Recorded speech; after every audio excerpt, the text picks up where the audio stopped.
ধর্মতলাতে একটা সভা হচ্ছে, আমরা দেখেছি বিভিন্ন সময় ওখানে একটা র্যাম্প হয়েছে, 320 ফুটের র্যাম্প। ফ্যাশন শোতে এরকম র্যাম্পে হাঁটাহাঁটি করে মডেলরা। আজকে চোরেদের ফ্যাশন শো হচ্ছে ধর্মতলায়, সব চোরেরা হাঁটাহাঁটি করছে। আর ফ্যাশন শোতে সবার শেষে যে আসে তাকে বলা হয় শো স্টপার। এখনো শো স্টপার ঢোকেনি, একটু পরেই শো স্টপার ঢুকবে। চোরেদের রানী, সমস্ত চোরেদের মাথা সেই মঞ্চে ফ্যাশন শো করতে, সেই মঞ্চে চোরেদের ফ্যাশন শো স্টপার হয়ে ঢুকবে। আমরা দেখতে পাচ্ছি গোটা রাজ্য জুড়ে কি চলছে, অরাজকতা, বিশৃঙ্খলতা, চুরি, ডাকাতি, খুনি, রাহাজানি। আমরা জানতাম যে অনেক কিছু ছোট ছোট জিনিস যেগুলোকে অণুবীক্ষণ যন্ত্র দিয়ে দেখতে হয়, কিন্তু বিশ্বাস করুন এমন কোন অণুবীক্ষণ যন্ত্র এখন অব্দি বিজ্ঞানীরা বার করতে পারেনি, আগামী দিন পারবে কিনা জানি না, যেই অণুবীক্ষণ যন্ত্র দিয়ে তৃণমূল কংগ্রেসের মধ্যে ভদ্রলোক খুঁজে পাওয়া যাবে। তৃণমূল কংগ্রেসের মধ্যে ভদ্রলোক খুঁজে পাওয়ার জন্য যে অণুবীক্ষণ যন্ত্র দরকার, সেই যন্ত্র এখন চোরেরা, এখন বিজ্ঞানীরা বার করতে পারেনি।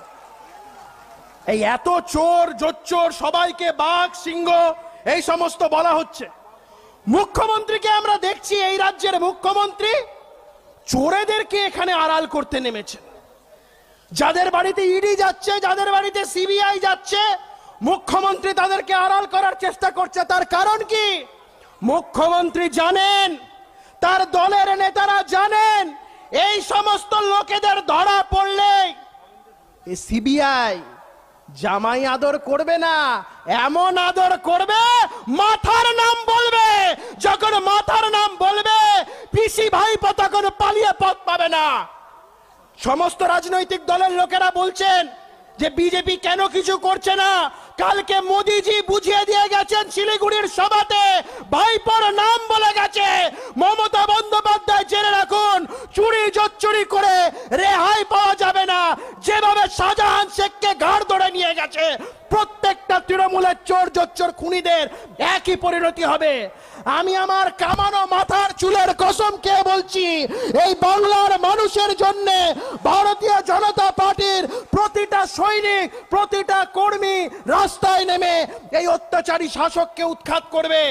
আর আপনাদের উদ্দেশ্যে বলছি, সামনে 2024 সালের নির্বাচন। মোদিজি বলে গেছেন এই রাজ্যে মোদিজির গ্যারেন্টি, প্রত্যেকটা পরিষেবা উনি দেবেন। আমাদের দায়িত্ব ভারতবর্ষ জুড়ে মোদিজিকে 400-র বেশি আসন দেওয়া, আর এই রাজ্য থেকে তৃণমূলকে শূন্যে পরিণত করা। ইতিমধ্যেই বসিরহাটের লোকসভার যিনি বর্তমান নির্বাচিত সাংসদ, তিনি আগামী দিন টিকিট পাবে না বলে ইতিমধ্যেই শোনা যাচ্ছে। কারণ হারের ভয়, নির্বাচনে হেরে যাওয়ার ভয়। আগামী দিন বসিরহাটের পদ্ম ফুল ফোটাতে হবে। আগামী দিন বসিরহাটে পদ্ম ফুটবে তো? আগামী দিন বসিরহাটে পদ্ম ফুটবে তো? আগামী দিন বাংলার 42টা লোকসভা কেন্দ্রে পদ্ম ফুটবে তো?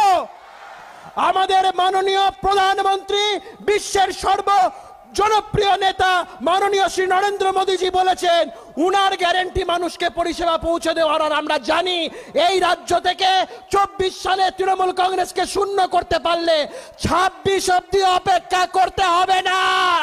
26 অবধি অপেক্ষা করতে হবে না। পরিবর্তন অবশ্যম্ভাবী। আর যদি পরিবর্তন হয়, আপনারা যদি এই রাজ্যে পরিবর্তন করতে পারেন, এই রাজ্যে যদি পদ্ম ফুল ফোটাতে পারেন, সুশাসন প্রতিষ্ঠা পাবে, রাজ্যের মানুষ স্বস্তি পাবে। আর সর্বশেষে আমার মাথার চুলটা গজাবে। সবাই ভালো থাকবেন, সুস্থ থাকবেন। সন্দেশখালীর মা বোনেদের আমার প্রণাম, সেলাম, ভালোবাসা। এখানে যারা মঞ্চে উপস্থিত যারা নেতৃবৃন্দ আছে সকলকে আমার প্রণাম। আর বিজেপির মঞ্চে এটাই আমার প্রথম বক্তৃতা। আমি শুধু একটা কথাই বলবো, আমি রাজ্যের মানুষের স্বার্থে মাথার চুল কামিয়েছি, এই অপশাসনের বিরুদ্ধে নির্যাতিত হয়েছি, অত্যাচারিত হয়েছি। এখন আমি আপনাদের শরণাপন্ন, আমি আপনাদের এই বিজেপি পরিবারের শরণাপন্ন, আমি আপনাদের বিজেপি পরিবারের একজন সদস্য হিসাবে, একজন ক্ষুদ্র সৈনিক হিসাবে আগামী দিন এই বৃহত্তর লড়াইয়ের ময়দানে থাকতে চাই। আমার কোনো দাবি দাবা নেই। এখানে সঞ্জয় দা আছেন, আমি যখন যোগদান করেছিলাম আমি বলেছিলাম আমার একটাই দাবি, এই যে লড়াই, এই লড়াইয়ে আমার যেন একজন ক্ষুদ্র সৈনিকের ভূমিকা থাকে। সবাই ভালো থাকবেন, সুস্থ থাকবেন। জয় হিন্দ, বন্দে মাতরম, ভারত মাতা কি, ভারত মাতা কি, ভারত মাতা কি।